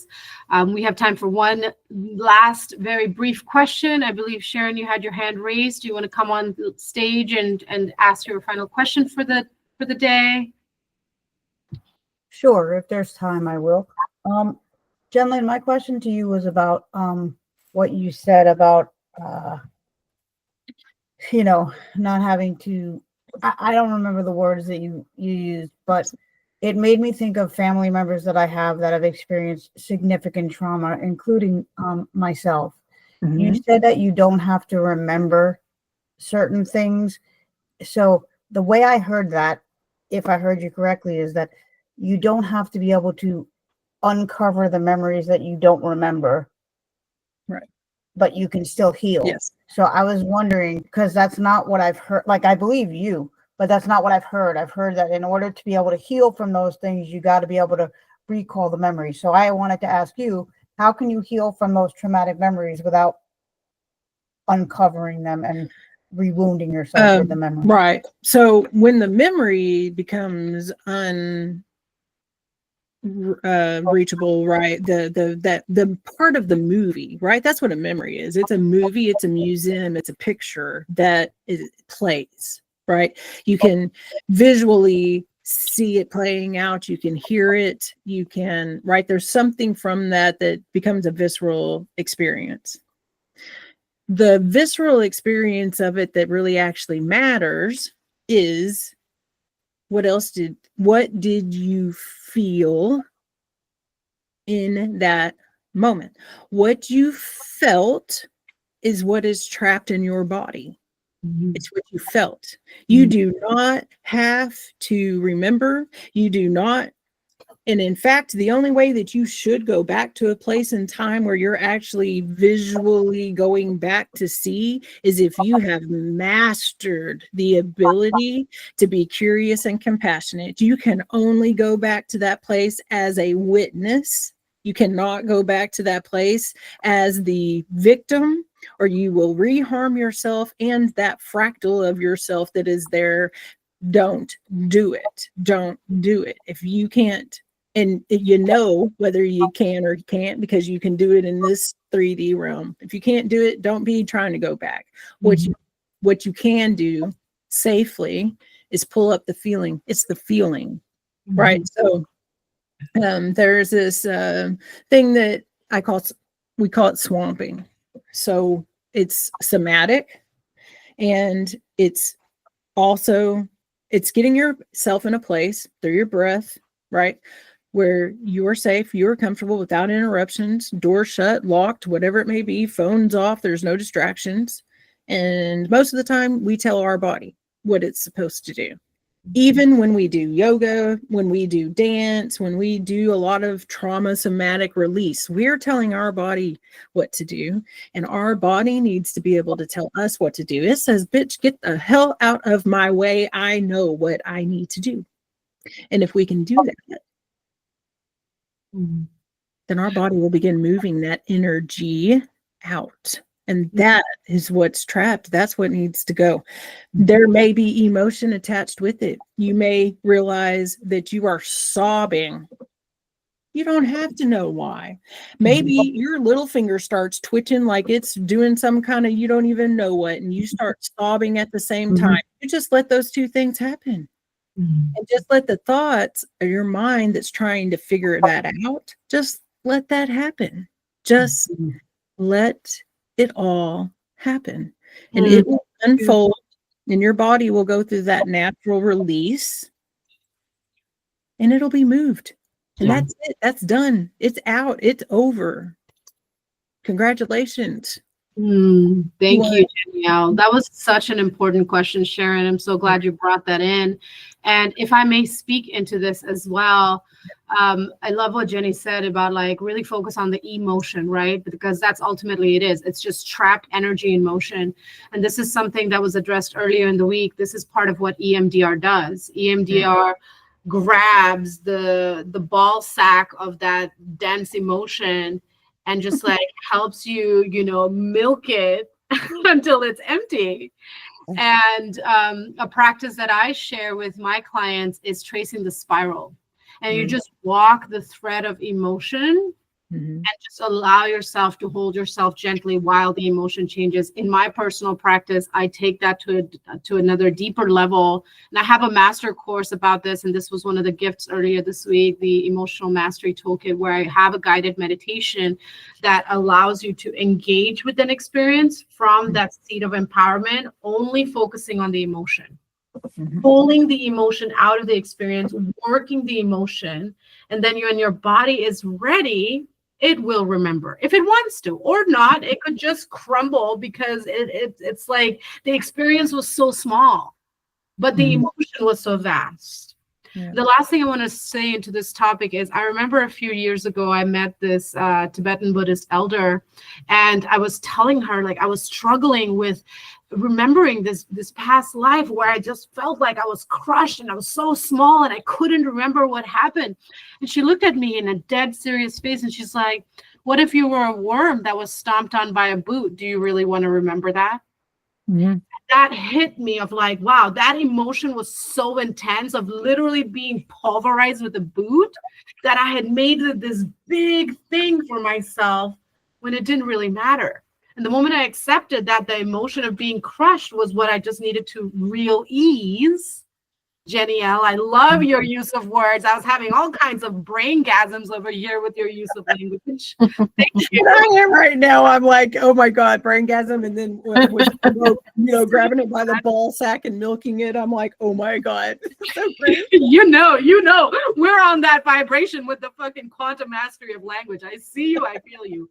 Coming back to that, once I was able to really see and feel that emotion of, oh, maybe I was a worm. And I'm not a worm in this timeline, so it doesn't matter. Then it just went away, and I didn't need to remember it. So it's, again, about trusting your body's innate wisdom, telling you, Sharon, and telling our audience here who's catching the replay, of really just allowing yourself to be gentle as you hold those emotions, that energy in motion, returning to motion after being in stagnation. I mean, think about it. If you haven't shit for a while, you're going to feel a little constipated, or you just might have explosive diarrhea, right? What do? You don't like sit there and curse at it. You're just like, okay, it's exiting my body. Let's wipe, maybe take a shower, maybe take a nap after, because that was really intense.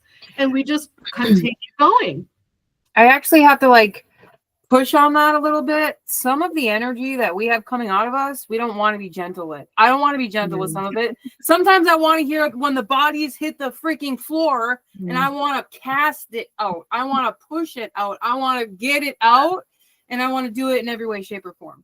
Well, so that's sometimes gentle isn't the answer, especially when we have rage or some grief or deep pain or even some miscarriages or abuse that we've been through in this life or different life. That's come out. It has to be birthed out, right? Like you are birthing it out, and it does have to be pushed out. But you're still doing okay. So in that instance, if I may, you're using your anger and your rage. And do you want to know why hell hath no fury like a woman scorned? It is because rage is compassion. Rage is love. Rage is what comes forward to move all of the motherfucking shit that is not supposed to be anywhere near you, or that you don't want to be anywhere near you anymore. It's forces, right? Just like you said, it pushes all of that out. But when it all begins to come back in, right? Sometimes something comes out so big that you have to explode it into a million pieces. For one, it's like birthing a supernova. For two, when those pieces start coming back, and they will, because they are you and they are a part of you, but you had to make it smaller. It's still something that's done compassionately. And when they come back for love, when they come back for acceptance and all those things, you are going to be the one that's standing there to do it. And or when it goes wherever it is that it needs to go, because love knows what it needs to do, it takes it and it moves it, or whatever it may be.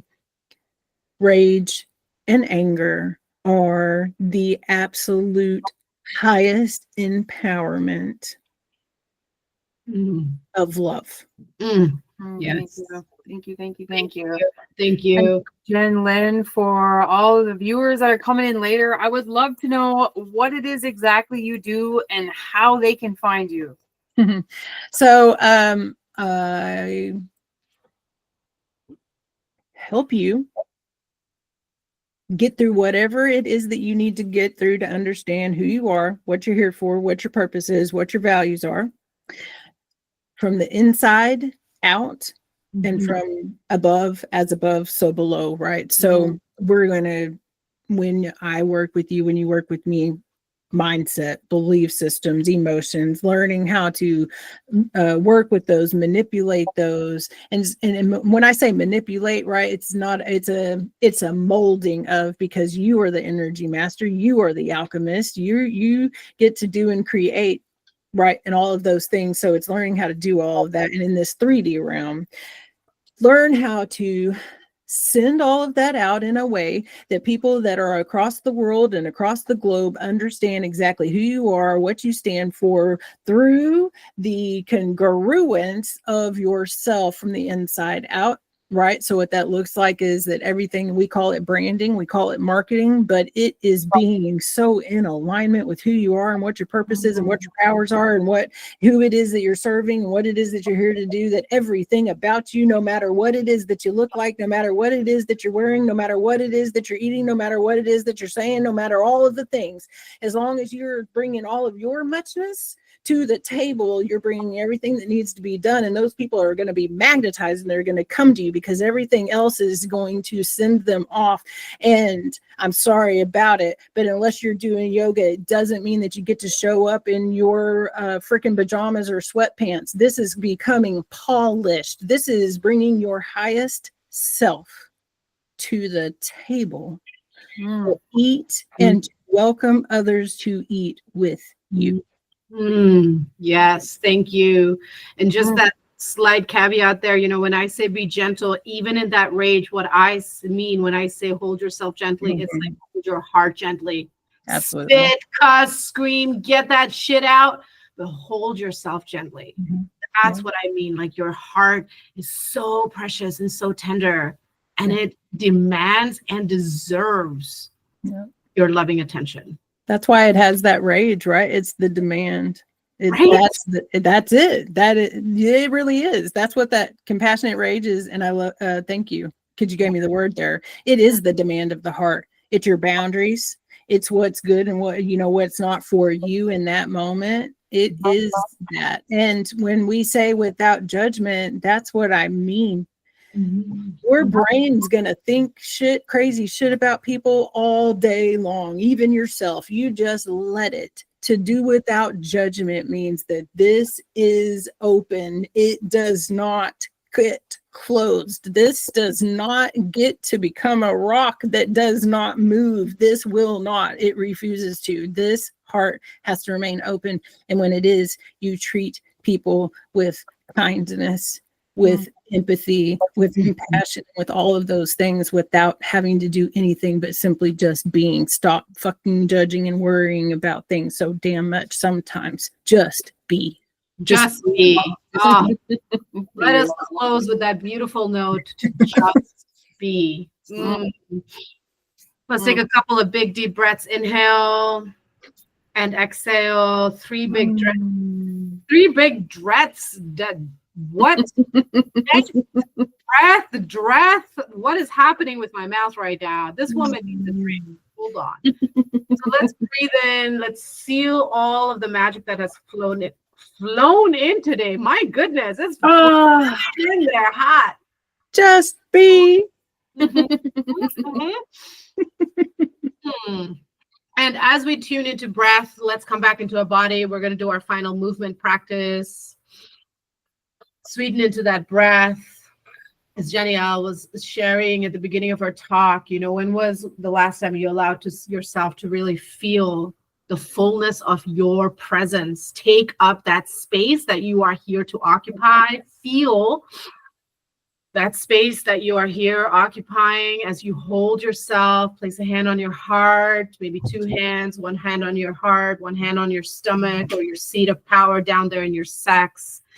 And as we breathe, inviting you to do the soft, slow swiping, giving yourself that little gentle loving, integrating in every cell, every fiber, every organ of your being, every timeline, every dimension of time and space, sealing in what has shifted, what has been empowered, what has been recalibrated, what has been activated, amplified, and is now anchoring through your intentional presence of breath and soft, slow movement.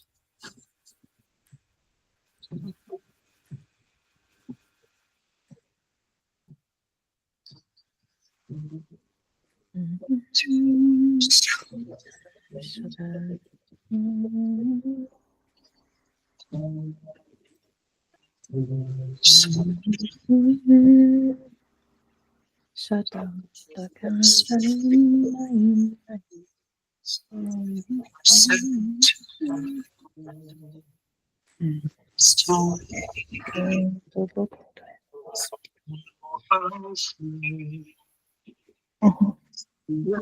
Swipe down to your legs, down through your feet, sealing all of you in.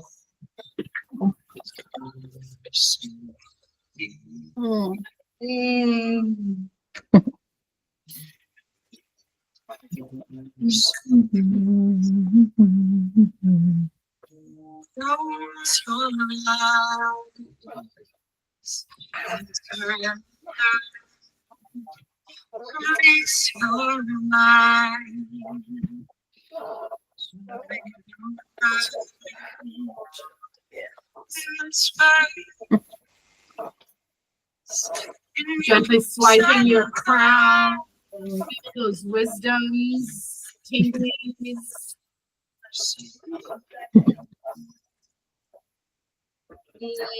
Beautiful. Dropping even deeper.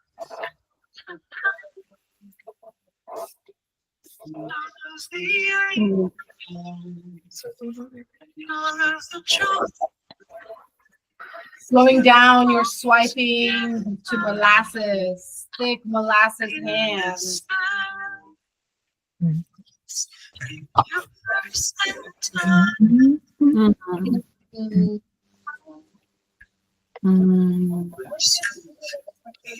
Activate your voice, make some yummy sounds of appreciation for yourself.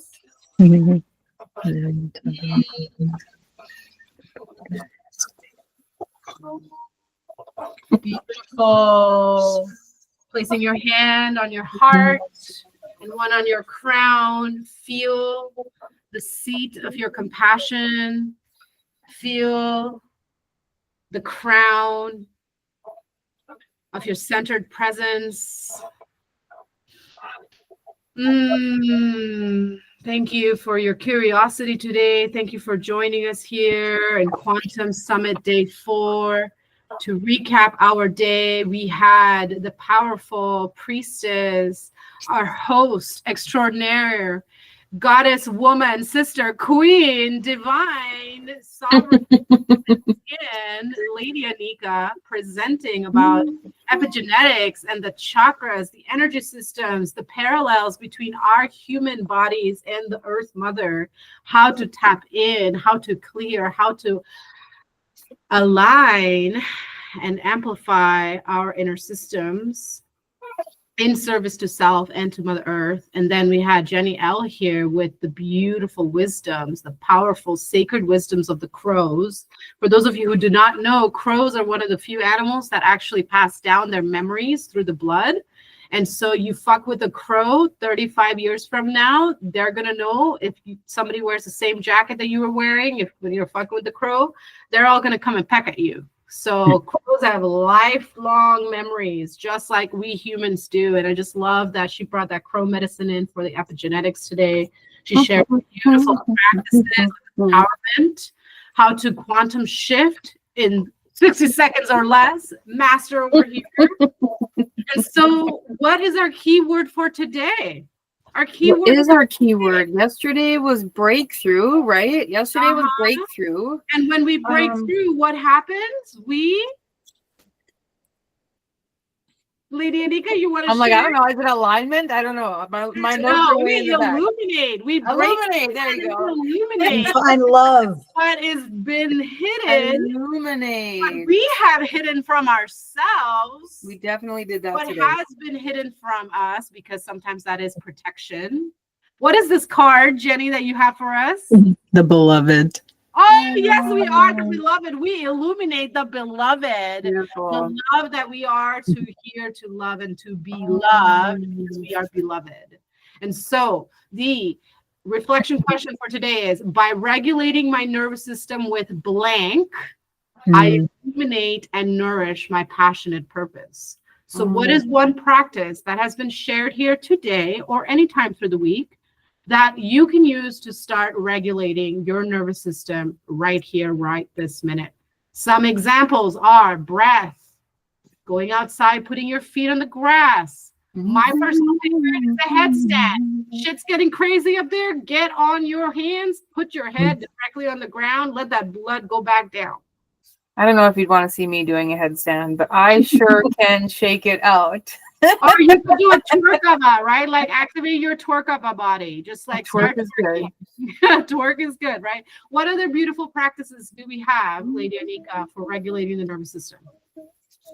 Well, you said one thing that you said is that always remember this too, that as the universe in of itself, like if you can't go outside, remember to bring that shit into you, right? So like my feet are in a pot of dirt right now, sitting at my desk, and they always are, because I don't get to go outside, quote unquote, to ground, right?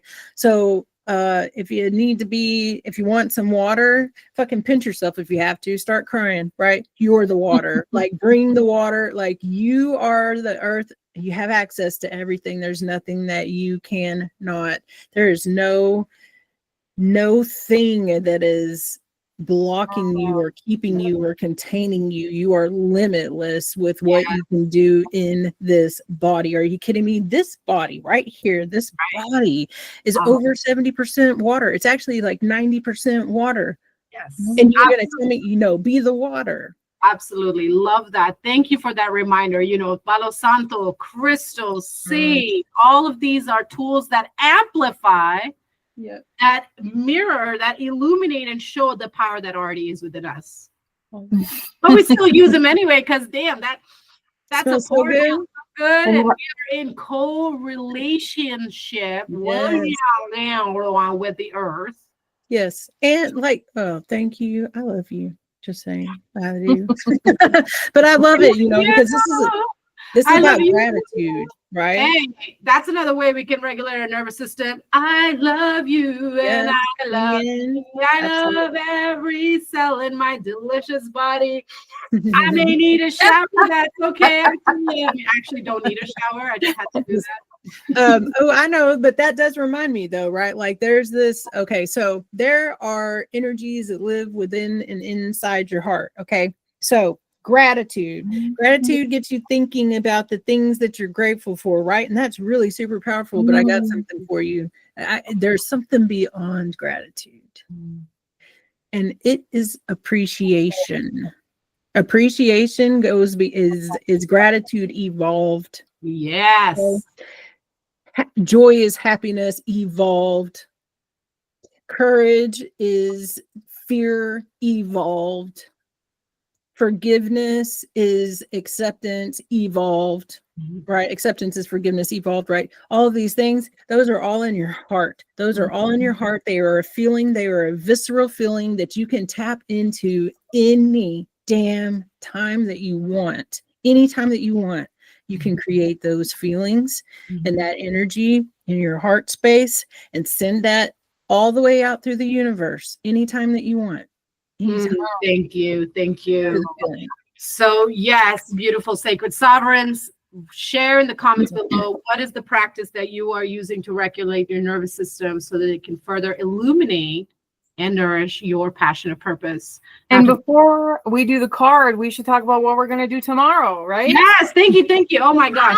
Tomorrow is the final day. Tomorrow is day 5. And as much as it brings me into such deep emotions, it has been a beautiful and amazing journey. And we have saved the best for last. It has been an amazing transformation. We started with some amazing hot seat guests.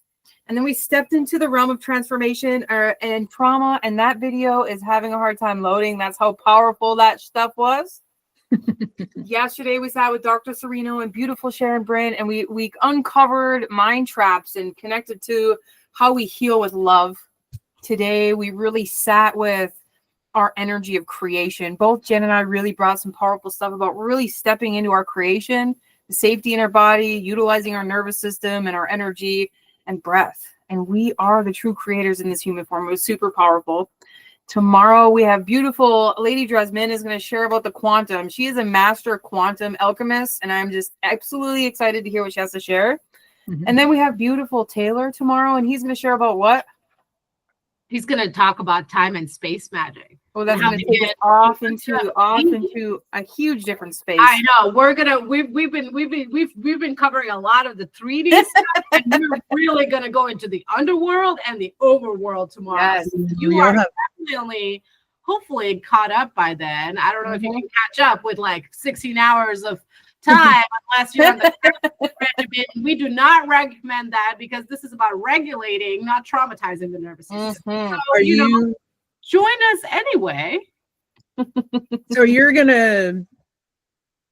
Okay, so but this is what you're coming with, everybody. Just so you know, she's gonna come. She's coming from me to here tomorrow to do that, right? Yeah, Yeah. I'm diving Tomorrow? deeper. You know, Jenny L was talking about rage. Tomorrow, Friday. Tomorrow's Friday. Tomorrow's Yeah. Friday. You're Friday. coming to my summit tomorrow. I thought yours was Saturday, the 21st. Okay, it can be. That's fine. Jenny, tomorrow is tomorrow is Oh, it's Jackie. Anyway, Jackie. Tomorrow's the been, 20th. Yeah, we're right. I'm like, You're don't right. give me a heart attack. I was like, I was making giving myself love a to heart the attack schedule. because I was like, how No, are you gonna tomorrow- like be? I mean, I know where there is none, and we can do that, but I don't know. Yeah, no. all Tomorrow, right. tomorrow is Wow. Jackie. Okay. Saturday is Crystal and Soraya. Okay. Yes. I will so be there. mini Yes. timeline glitch. You know, we're just collapsing so many timelines right now. We're like, oh, hold steady. All right. Big deep breath. Beautiful. Okay, we're good. Tomorrow. At the last We're gonna day. finish it with Jenlynn. I'm super excited to be a presenter and closing ceremony with her. I've been looking forward to it for lifetimes, and it has truly been a week of transformation. And I'm just so honored at the beautiful, amazing energy that we have cultivated in this quantum and life experience. And just, Yule, here we come. Yes, and Saturday is Yule. If you are in Eugene, Oregon, I'm hosting a private, a very small circle ceremony for solstice. So if you are in town, reach out and I'll send you the link to the info, or you can just find me on my Facebook page, Strasman Integrative Alchemy. So come tomorrow. Come and support the quantum glam, neuro glam queen over there, Miss Croning over there. Love it. And our Lady Anika on Saturday and the closing of their summit, closing out a very powerful 2024 year. And then we're going to go into a week of deep stillness and sealing our year for ourselves in the temples, homes. So, you know, this is the last, we got 2 more days of really, really intense energy. And then we're going to have some rest and really seal all that in. And then Lady Anika and I will be activating and holding the container for 22 days for the deeper dive, deeper integration. Which we will share tomorrow. Yes, Which we'll we share will more. share tomorrow. Yep. Yeah. So, yes. All right, bring it into a All card. right, let's see. 3 breaths to clear the energy field. Lots just happened there.